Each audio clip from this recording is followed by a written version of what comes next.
#TDAH. Ce trouble du déficit de l'attention avec ou sans hyperactivité est défini par des symptômes d'inattention associés ou non à des symptômes d'hyperactivité motrice et d'impulsivité. #TDH, le podcast des dispersés hyperactifs qui parlent de leur singularité.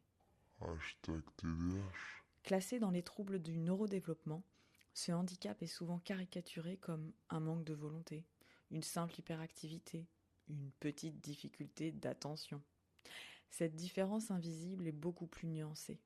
Elle a des conséquences tant dans la sphère professionnelle que la sphère personnelle.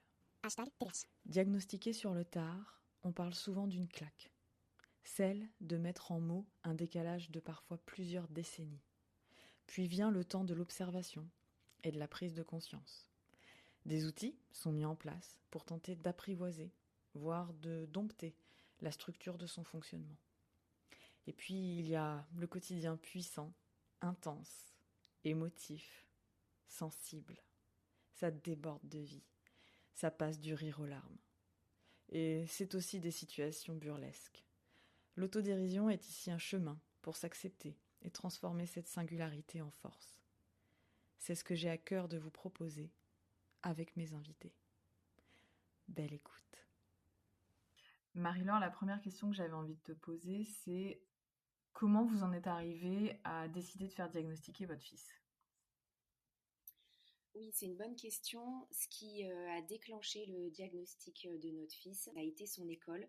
C'était la première fois que quelqu'un de l'extérieur à notre cocon familial nous a dit qu'il serait judicieux d'aller consulter un psychologue et particulièrement un neuropsy. Quels étaient les signes ? Alors nous déjà, depuis tout petit au sein de la famille, les premiers signes, ils ont commencé très tôt, je dirais entre 2 ans et demi et 3 ans. Ça a été déjà des pleurs, mais des pleurs vraiment anormaux, vraiment comme une énorme décharge un peu émotionnelle. Je me souviens de réveils de sieste, par exemple, très compliqués, où on n'arrivait pas à le consoler. Un peu plus grand, vers 3 ans, 3-4 ans, à partir du moment où il commençait à parler un peu mieux, on sentait qu'il n'arrivait pas à exprimer ce qu'il vivait. Et du coup, beaucoup de pleurs. On voyait même aussi physiquement, on le voyait dans des pleurs qui n'étaient pas des pleurs qu'on avait connus avec notre aîné, puisqu'il a une grande sœur qui est de 2 ans son aîné. Donc il devenait vraiment très rouge, il avait les pupilles dilatées, il avait il tremblait. Un peu comme des spasmes, où on sentait que c'était une colère qui était très difficile pour lui d'abord, et aussi du coup difficile pour nous parce que c'était des pleurs qui étaient inconsolables, en tout cas qui duraient assez longtemps, et on se sentait très démunis. Donc ça a été les signes, on va dire, les premiers signes en tant que parent. Et ensuite, c'est vrai qu'à l'école, tous les moments en fait où il n'y avait pas de cadre très précis, c'est-à-dire les moments de récréation, les moments justement de déjeuner, ou les moments où il avait de la liberté et beaucoup moins de cadre, ça partait très très vite en conflit. Donc on nous disait, les enseignants nous disaient qu'à la récréation c'était compliqué, qu'il y avait c'était un peu un enfant qui avait des histoires en fait, qui était turbulent.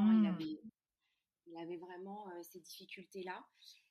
En classe, en grandissant, ça allait en termes on va dire, de cours, c'est-à-dire que ça se passait plutôt bien en classe, mais il était dans toutes les histoires des petits-enfants, et il avait déjà envie de se faire justice, de faire justice aux autres, et tout était très très intense, très très important pour lui à ce niveau-là. Et toi, en tant que maman, comment tu sentais les choses au-delà de l'école ?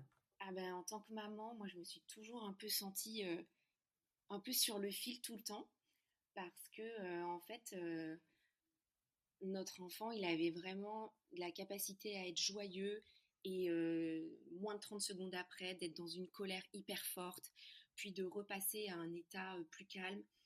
Et donc c'était vraiment on sentait que ça pouvait exploser à n'importe quel moment.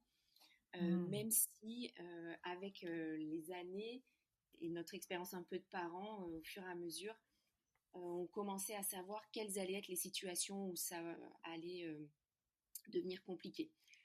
Par exemple, des moments où il y a du monde, des moments où il y a du bruit, des moments où il est avec d'autres enfants, les anniversaires par exemple. Notre enfant a pleuré à tous ses anniversaires jusqu'à 8 ans parce que tout était mélangé à la fois la joie, en même temps l'intensité du moment, parfois la frustration. Donc voilà, ça a été comme si tout pouvait basculer à n'importe quel moment, de sentir que on ne pourrait pas forcément gérer la situation correctement, on va dire. Voilà. Ouais, ce que j'entends, c'est que c'est imprévisible et intense tout le temps. Tout le temps. Et c'est vrai qu'en tant que parent, on s'est beaucoup rajouté, c'est un peu moins le cas maintenant, mais cette espèce de pression qu'on peut ressentir en tant que parent de se dire oh là là, là ça va déborder, voilà, on ne va voir que lui dans sa colère, dans ses débordements, et du coup ça rajoute aussi une pression qui, voilà, hein, qui nous renvoie au fait non seulement qu'on va devoir gérer ces situations compliquées, ça nous renvoie aussi au fait que certainement qu'on gère pas de la bonne manière. Donc voilà, ça crée un stress supplémentaire. Quand la maîtresse donc vous a alerté sur informé en tout cas sur la façon dont se comportait votre enfant à l'école, euh, vous décidez avec ton compagnon de poser le diag. Comment ça se passe? Alors moi déjà, je saute sur l'occasion, justement le fait que la maîtresse m'en ait parlé, j'ai sauté sur cette occasion pour contacter différents praticiens. Parce qu'en fait, on avait déjà eu des discussions avec mon mari, mais c'était compliqué, justement, on n'était pas forcément, on voyait pas les choses de la même manière. Et moi, j'avais vraiment besoin d'aide et de soutien. Et mon mari trouvait que la situation était gérable et il avait un autre regard. Donc moi, j'ai sauté sur l'occasion. J'ai commencé à chercher des adresses de psychologues. En fait, la maîtresse nous a demandé de faire un bilan, donc bilan psychométrique, parce qu'elle pensait plutôt à de la précocité, en fait, hein, on appelle aussi HPI. Donc, en fait, je me suis rapprochée très vite d'un neuropsy. Ça a été long, hein, parce que les délais sont généralement, enfin, nous, ça a été 6 mois à peu près, avant de pouvoir déjà avoir un premier rendez-vous et de pouvoir commencer à être bilantée. Donc 6 mois pour avoir un premier rendez-vous et ensuite à peu près, je dirais 2 mois pour que ce neuropsy puisse faire passer les bilans à notre fils, donc à la fois des bilans psychométriques dans un premier temps et ensuite bilan attentionnel. Donc voilà, donc une fois que les bilans ont été posés, en fait ensuite nous a conseillé de nous faire aider et suivre de manière plus générale, puisque lui était vraiment focalisé, il ne faisait pas le suivi des enfants, il était vraiment focalisé dans son activité sur la partie bilan. Donc moi, j'avais entendu parler par ailleurs, et avant tout ça, d'une cellule au sein du CHU de l'hôpital qui gérait en fait ce type de pathologie, je ne sais pas si on peut l'appeler comme ça, mais en tout cas ce profil d'enfant. Et donc j'ai très rapidement fait la démarche auprès du CHU pour que notre enfant puisse être rencontré et nous aussi. Et en m'appuyant voilà, sur ce premier bilan, ça m'a aidé en fait et ça nous a aidé à voilà, faire tout ce cheminement. En fait, ce qui est important, c'est que le neuropsy a posé un bilan, on va dire, sur la base de tests qu'il a fait dans son cabinet avec notre fils. Mais ensuite, le CHU, lui, a posé un bilan, on va dire, plus complet. Il s'est appuyé sur le bilan avec des mesures, etc., qui prenait en compte aussi toute la partie clinique, comme ils appellent ça. Donc, en gros, ça veut dire, voilà, comment vous vivez avec votre enfant à la maison, qu'est-ce qui est vécu à l'école. Donc, il y a eu tout un tas de questionnaires qu'on a remplis, mon mari et moi, que les enseignants, donc il y avait 2 enseignantes, que les 2 enseignantes ont rempli. Et donc, du coup, pour moi, le vrai bilan complet, il a été vraiment fait à ce moment-là parce que on a eu la chance d'être bien pris en charge, même si ça a été long, parce que les délais du CHU étaient très longs aussi. Mais au moment où le diagnostic a été vraiment posé, c'était vraiment au regard des tests et aussi des questionnaires que toutes les personnes de son entourage proche et de son quotidien avaient pu remplir. #TDH. Et du coup, comment t'as vécu en tant que maman le fait que le diagnostic TDAH soit posé? Pour moi, un vrai soulagement, parce que je me suis longtemps sentie quand même voilà, mauvaise maman, ou en tout cas, je voyais que j'y arrivais pas. Du coup, pour moi, c'était aussi difficile. Voilà, je me sentais pas bien. Je pleurais parfois, j'avais de la colère. Enfin, ça me renvoyait aussi moi-même à mes propres émotions, en fait, et à des choses voilà, qui ont poussé vraiment très loin mes limites, hein. Ma patience, je suis quelqu'un, je pense, d'assez patient, mais là, vraiment, il y a eu vraiment des moments où je me sentais vraiment à bout. Voilà, psychologiquement, pardon, mais aussi physiquement parfois, beaucoup de fatigue. Et du coup, d'avoir en face voilà, des praticiens voilà, qui ont vraiment mis les mots sur ce qu'on vivait, sur sa particularité à lui. Pour moi, ça a été un soulagement, parce que je me suis dit, bon, ça y est, il y a vraiment quelque chose, en fait. Euh, c'est pas seulement qu'on n'a pas su faire, qu'on n'a pas su gérer, ou que lui est inadapté. Il y a vraiment quelque chose qui existe, et c'est concret, hein. Ça se passe, ils nous ont expliqué, ça se passe au niveau du cerveau aussi. Voilà, toute cette gestion des émotions hyper compliquée, c'est vraiment une particularité voilà, qui existe, en tout cas, qui scientifiquement a des bases. Donc ça a été un énorme soulagement pour moi. #TDH. Autre question, c'est finalement qu'est-ce que vous avez mis en place comme outil au sein de la famille? Comment vous avez été accompagné pour limiter l'impact? Oui, alors la première chose qui a été où vraiment j'ai senti un avant et un après, c'est que du moment où il y avait un diagnostic, en fait, la posture de mon mari a été complètement différente. C'est-à-dire que lui a longtemps pensé que, en fait, on manquait de cadre par rapport à notre fils. On n'était pas assez autoritaire, que les limites n'étaient pas assez claires, qu'on portait trop d'attention, je dis on, hein, en tant que parents, à tous les deux, qu'on portait trop d'attention à ses crises. Il me parlait de caprices, de choses comme ça. Et donc, la première chose qu'on a mis en place, c'est-à-dire qu'une fois que les médecins, parce qu'il y a aussi des médecins, hein, qui ont posé le diagnostic en collaboration avec tous les autres praticiens, du moment où on a su vraiment mettre les mots, ce que c'était un TDAH, comment ça se manifeste, en fait, mon mari n'a plus eu cette vision-là. C'est-à-dire qu'il a arrêté de me dire qu'on n'était pas assez cadrant, qu'on n'était pas assez sévère avec lui. Et du coup, on allait, à partir de ce moment-là, on a commencé à aller un peu dans la même direction, même si voilà, il y a vraiment encore aujourd'hui des désaccords parfois sur comment on gère les situations.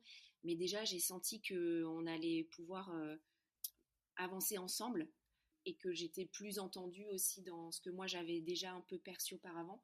Donc ça a été la première chose, c'est-à-dire que lui a accepté ça et à gérer les choses de manière plus douce. Ce qui nous a aidés, c'est qu'on a participé aussi, dans le cadre de notre suivi, à une guidance parentale qui s'appelle Barclay. En fait, c'est un programme de résistance non violente. Donc, c'est en gros comment gérer, particulièrement pour les TTAH, notre quotidien.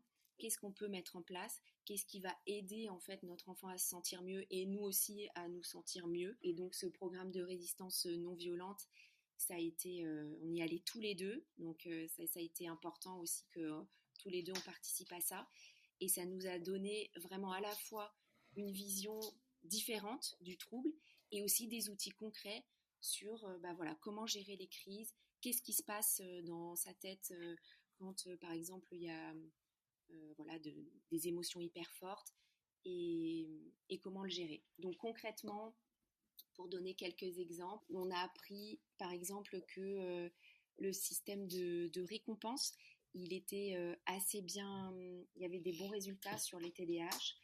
Donc, en fait, ça part du principe de récompenser ce qui va plutôt que de focaliser sur ce qui va pas.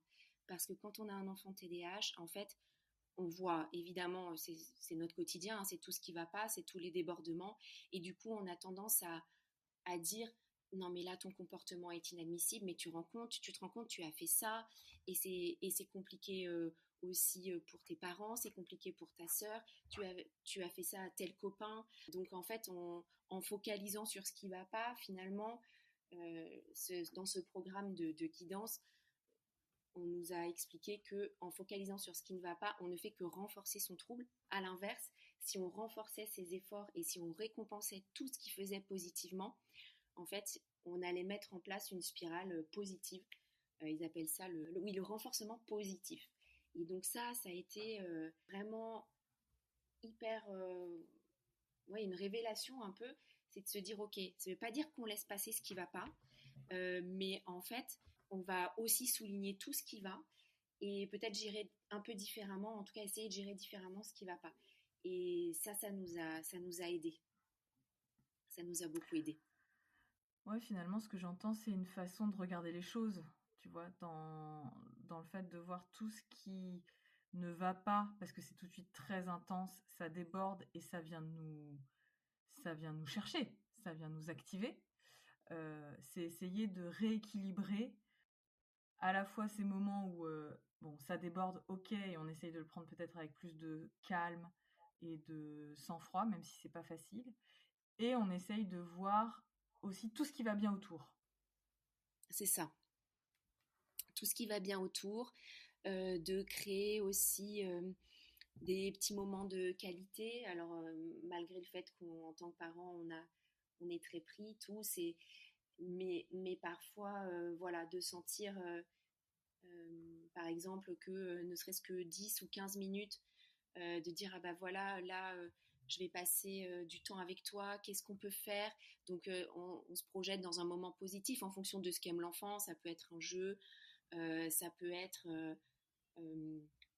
justement le fait de s'amuser avec lui, voilà, des chatouilles, des batailles de polochon. Enfin, je donne des exemples un peu anecdotiques, mais juste ça en fait, de se reconnecter vraiment à des moments où on va rire ensemble, aussi court soit-il, pour que en fait on casse pas ce lien qu'on a avec notre enfant et qu'on ait des moments positifs qui petit à petit vont peut-être prendre plus de place que les moments négatifs. Ouais, moi ce que j'ai pu observer avec mon grand qui est aussi TDAH, c'est que quand j'ai eu les jumeaux, il avait 3 ans et demi. Et donc évidemment ça a été extrêmement intense pour lui, il y a eu énormément de colère, parce que jusqu'à présent, tu vois, il était seul à avoir l'attention. Et je pense que, en tout cas, mon expérience, c'est qu'une caractéristique du TDAH, c'est qu'on aime bien, j'allais dire, ouais, dans une qualité de présence qui est presque exclusive. En tout cas, Alexandre, c'est comme ça qu'il fonctionne. Tu me diras si ça te parle. Et le fait qu'au bout de justement 6-7 mois, là, quand j'ai commencé à sortir la tête de l'eau avec les autres et à prendre de nouveau du temps pour Alexandre, il y a quelque chose qui s'est posé pour lui. Et à chaque fois que j'ai été un peu plus disponible pour prendre du temps avec lui, j'ai observé que c'était plus calme. Donc ce que tu dis sur les temps calmes, en tout cas, ça fait écho à mon expérience. C'est que tu peux passer des temps très très courts, mais de très très bonne qualité. Bah hop, il a eu sa dose en fait.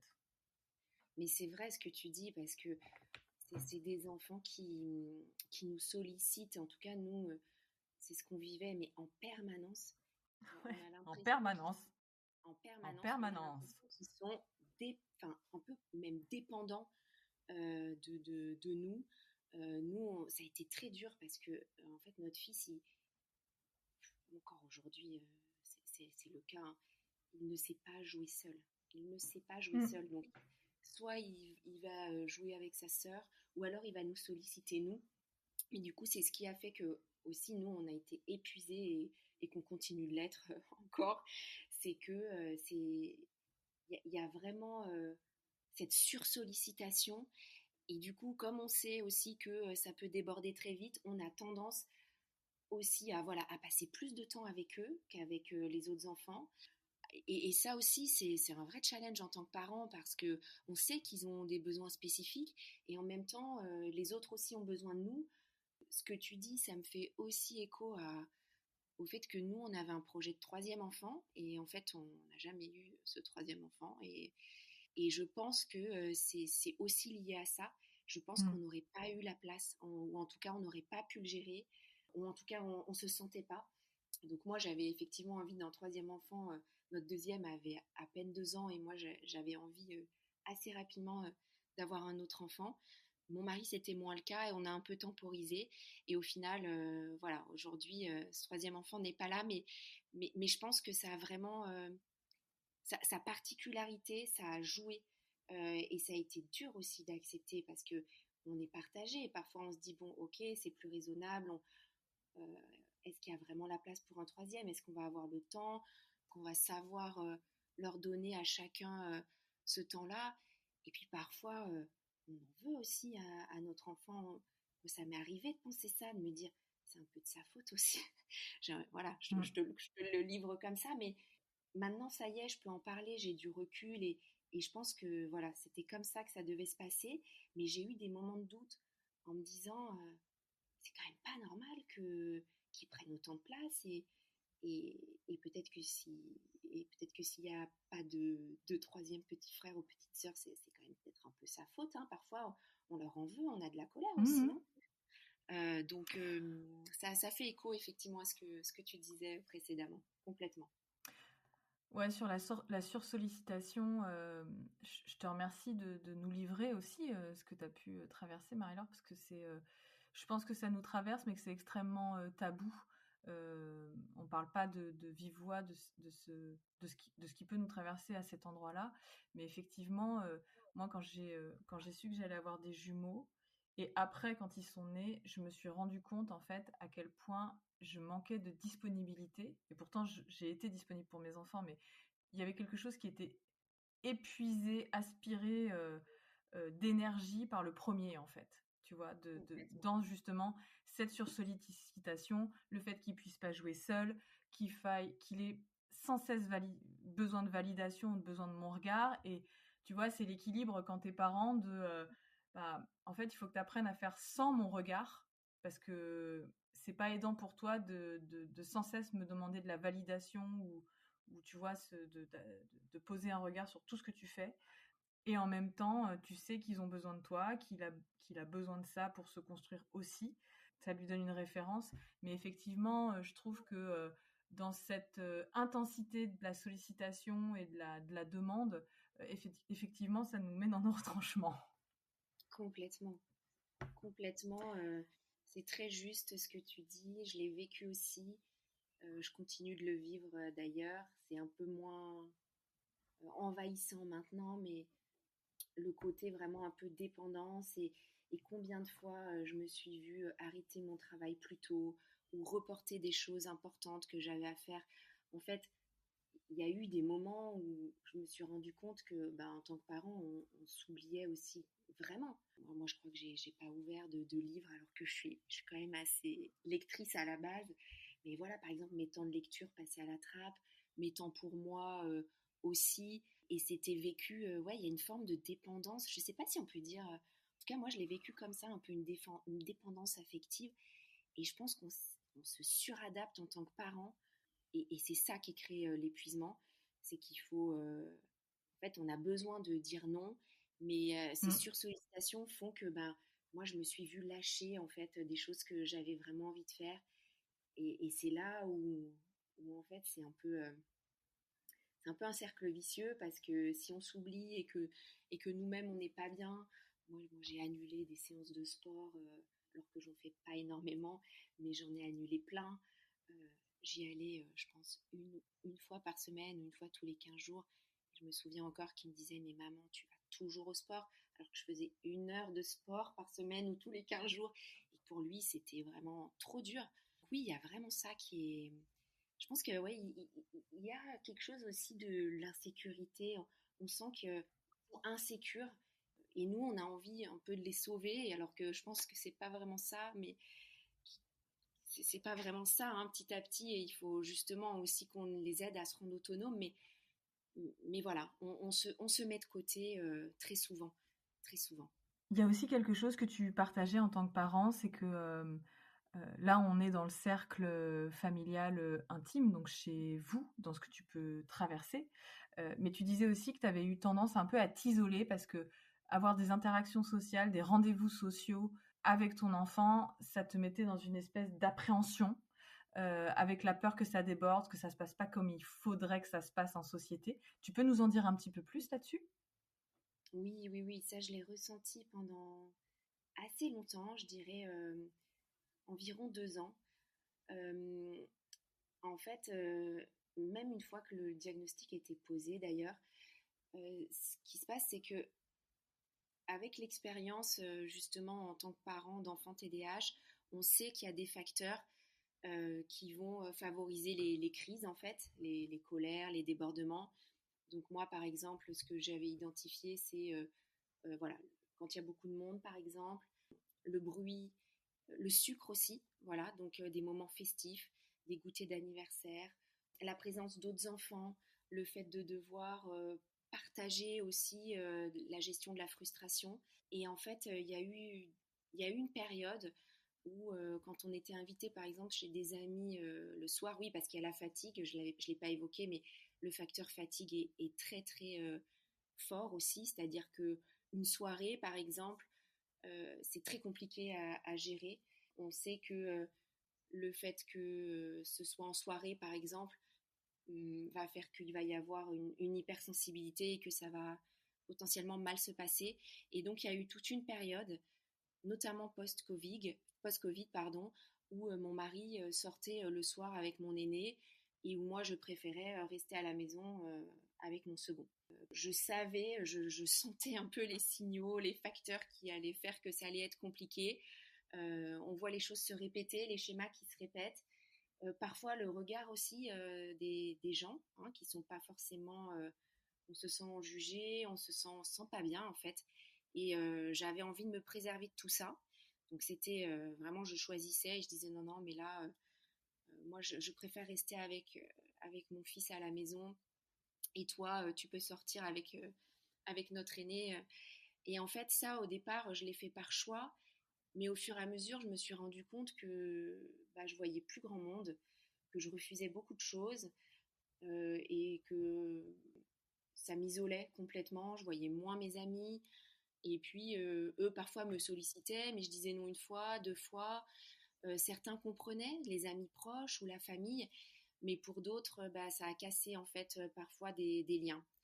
Et ça, j'ai eu du mal à équilibrer ça.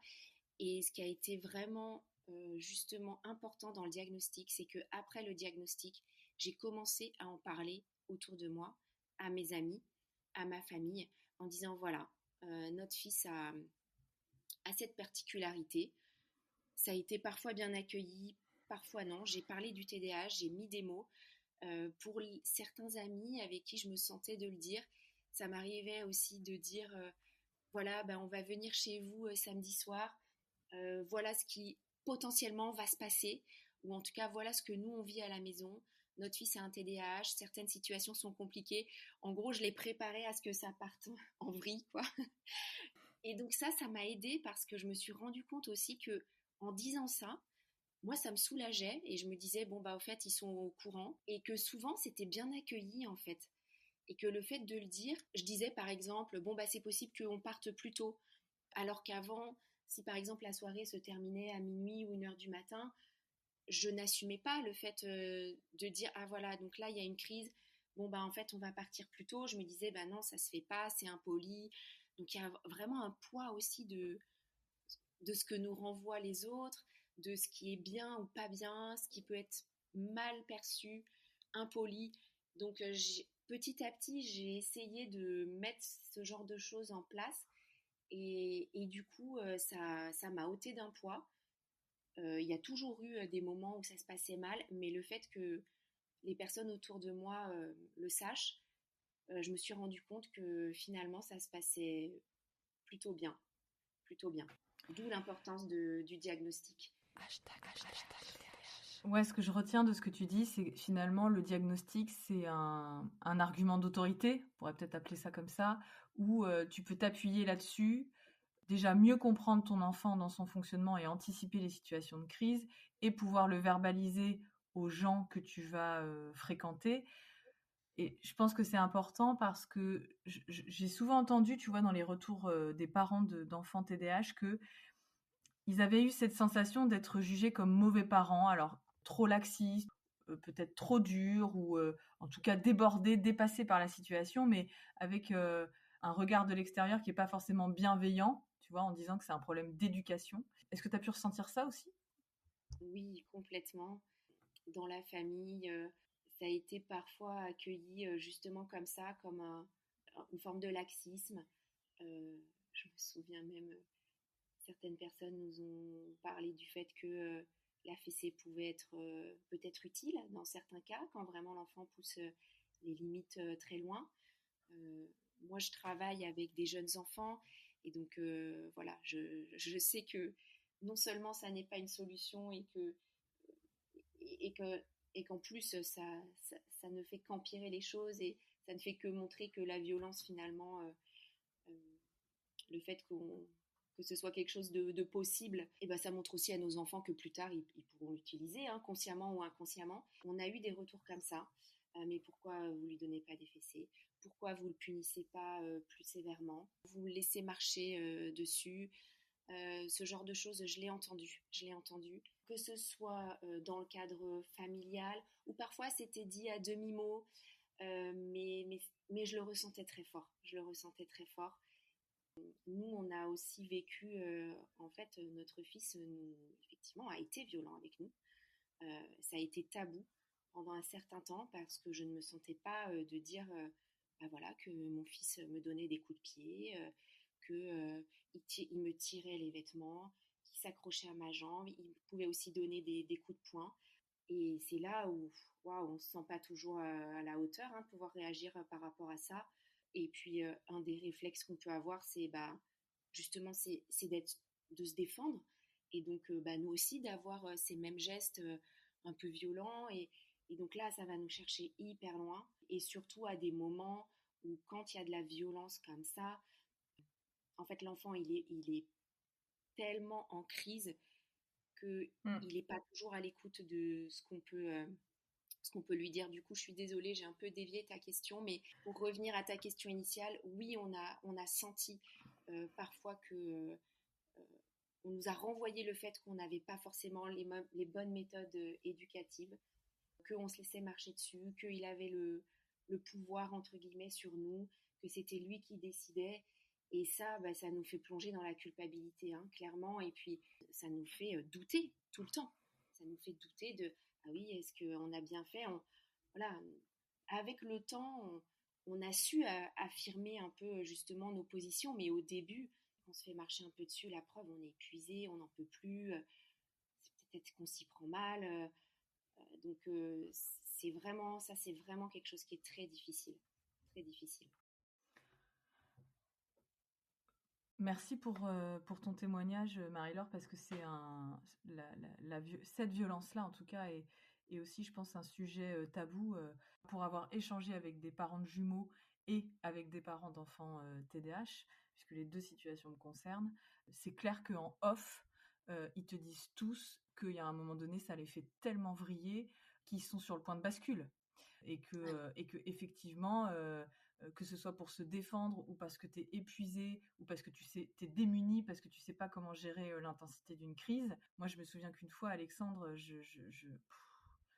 parce qu'on n'a pas trouvé de quoi manger suffisamment tôt, il est parti dans une crise et je l'ai mis sous la douche tiède, froide, parce que je savais plus comment faire. Et, euh, et je sentais une telle détresse de son côté et moi j'étais tellement démunie que évidemment que je me suis demandé si j'avais bien fait, tu vois.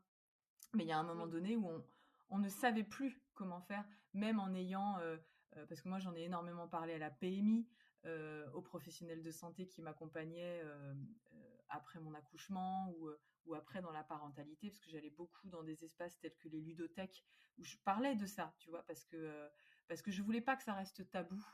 et secret, tu vois, dans un truc qui aurait pas été super sain. Et ce serait peut-être un conseil à donner aux parents dont l'enfant a TDAH, qui vivent ça, qui sont traversés par ça, c'est de se faire accompagner, d'en parler, de le partager, à la fois dans son cercle proche. Moi, je me souviens avoir dit à mon cercle proche, en fait, là, je suis démunie, vous êtes là, et je suis démunie, je sais pas comment faire. Tu vois, je trouve quelque chose autour de la parole qui pourrait se libérer autour de voilà par quoi je suis traversée, et c'est hyper violent aussi pour moi en tant que parent. Complètement, je te rejoins complètement. En fait, il nous pousse tellement loin parfois que nous aussi, on se retrouve, on en perd en fait nos moyens. On est parfois nous-mêmes dans des situations, en fait, vraiment de stress, d'urgence, de- on est complètement démunis par rapport à ces réactions fortes. Et oui, c'est vrai que le fait d'en parler, c'est important parce que je pense que déjà en tant que parent, y compris d'enfants, on va dire, neurotypiques, je pense que Ouais. la parentalité déjà vient nous chercher dans nos limites. Mais quand on a un TDAH, en fait, j'ai l'impression que c'est exponentiel parce que moi, j'ai jamais vécu ça de manière aussi forte avec mon aîné. J'ai eu l'impression de devoir me réinventer en tant que maman à la naissance de mon deuxième, enfin en tout cas au moment où les symptômes apparaissaient. Le fait qu'il était violent, c'est vrai que j'en ai peu parlé au début. Ça, c'est vraiment aussi en parlant à des professionnels que j'ai réussi à accepter que ça existe. Parce qu'en fait, on se sent aussi très vite coupable. On a des réactions qu'on va regretter aussi. Moi, j'étais complètement démunie quand mon fils me tapait. Et parfois, on réagit de manière un peu forte et on le regrette dans la seconde d'après. Mais on est humain et en fait, je pense qu'il y a aussi vraiment ça, c'est d'accepter que bah oui, on est des parents, on est faillible, on est humain, et parfois on réagit pas de la bonne manière. C'est pas théorique tout ça, c'est vraiment dans la pratique, dans le quotidien. Et oui, parfois on se dit qu'on aurait pu réagir mieux d'une autre manière. On repense voilà à tout ce qu'on aurait pu faire autrement. Mais je pense que c'est vraiment lié ça à ce sentiment aussi de culpabilité qu'on peut ressentir. Et du coup, c'est ce qui fait aussi que on entretient ça, c'est-à-dire on a l'impression de pas réagir de la bonne manière. Après, on se sent coupable et du coup, on n'a pas du tout envie d'en parler parce qu'on a un peu honte. On a ce sentiment de honte hyper fort. Moi, je sais, pour être très concrète, je sais que mon fils, quand il était vraiment dans des colères hyper fortes qui me tapaient, il déchargeait clairement sur moi. Et je n'arrivais pas à me dire, je sentais qu'il fallait qu'il trouve le calme d'une manière ou d'une autre, et que le fait qu'il il s'accrochait à mes vêtements, à ma jambe, à moi, et c'était vraiment très fort. Et donc je ne pouvais pas en fait, ne serait-ce que le mettre à distance, juste le repousser, pas violemment, mais juste l'écarter. Et j'ai eu un dilemme pendant très longtemps de me dire, mais est-ce que je dois le mettre dans sa chambre, fermer la porte? Il ouvrait la porte. Il ne supportait pas que je ferme la porte. Je me suis dit longtemps, il faut couper en fait ce lien aussi, justement dans les crises, parce que la crise montait. Je n'ai jamais pu, par exemple, l'enfermer à clé dans sa chambre, parce que pour moi, c'était impensable. Et donc, du coup, après, j'ai trouvé des petites techniques, c'est-à-dire que plutôt que je l'isole quelque part le temps qu'il redescende, en fait, c'était moi qui partais. Donc, ça m'est arrivé très souvent, par exemple, de lui dire, là, c'est trop dur pour moi. Je ne sais pas comment gérer ça, donc voilà, je vais sortir de la maison, je reviens, je suis là, donc toujours en essayant de le sécuriser et de dire que voilà, il n'est pas seul, maman est là, et que je l'aime, mais que là, je ne sais pas comment faire pour l'aider. Et donc, ça m'est arrivé plein de fois de faire le tour de pâté de maison, par exemple, juste pour casser une dynamique de crise. Et en fait, ça a assez bien marché. C'est-à-dire qu'au bout de 5 minutes, je le revois encore me regarder par la fenêtre avec sa petite tête et ses yeux de détresse. Mais voilà, il savait que j'allais revenir 5 minutes après. Et généralement, quand je revenais, voilà, c'était plus apaisé. Et là, on pouvait reparler de ce qui s'était passé, essayer de mettre des mots. Mais waouh, ça a été très, très violent tout ça, parce que c'était assez fréquent.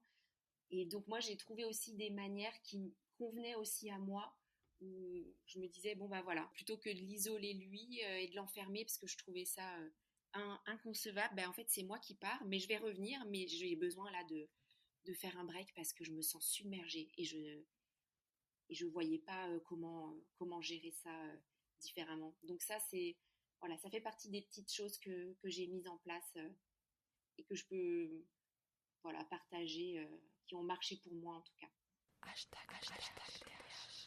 Merci Marie-Laure. On arrive bientôt à la fin de cette interview et la dernière question que j'aimerais te poser, elle est en lien direct avec ce que tu viens de nous raconter, qui fait complètement écho à mon vécu aussi. Donc c'est vraiment comment est-ce que je peux être disponible pour moi, pour ensuite être disponible pour mon enfant. C'est comme ça que je le résumerai. Pour conclure cet épisode, est-ce que tu pourrais donner un conseil aux parents qui sont justement parfois submergés, dépassés dans cette culpabilité? Et ce sera le mot de la fin. Le conseil que je pourrais vraiment donner aux parents, là où j'ai ressenti beaucoup de soulagement et d'apaisement, c'est le fait de rencontrer et d'échanger avec d'autres parents qui ont vécu le TDAH, parce que même s'il y avait des expériences assez lourdes de part et d'autre, euh, finalement, ça a été vraiment très salvateur parce que en fait, on se rend compte que on vit des choses très similaires, qu'on n'est pas seul, que ça ne tient pas en fait à notre manière d'être ou de faire. C'est comme ça en fait, et ça fait partie des choses qu'on doit accepter. Et donc moi, j'ai eu la chance de, justement, en faisant partie de ce programme Barclay, de rencontrer quasiment toutes les semaines des parents autour d'une table qui traversaient la même chose que moi. Et ça a été, c'est vraiment quelque chose que je peux conseiller parce que, en fait, on est arrivé, on se connaissait pas, on est arrivé avec des expériences où on était tous en souffrance, et au fur et à mesure des séances de partage, en fait, on a créé des liens, on a réussi même à rire en fait de certaines situations, et ça nous a fait tellement de bien de sortir tous oui, un peu de l'isolement et de pouvoir vivre ces moments ensemble. Donc c'est vraiment quelque chose que je conseille. Il peut y avoir ce type de programme, des cercles de discussion. Ben justement, toi, tu y contribues aussi à ta manière par ce podcast. Donc c'est vraiment d'une grande aide, je pense, pour beaucoup de parents. Il y a des cercles de discussion qui existent. On peut aussi les créer, se mettre en relation, puisqu'on apprend aussi à se repérer entre parents de TDAH. Donc, en fait, finalement, on va se rapprocher aussi et créer des amitiés. Donc, moi, ça a été mon cas.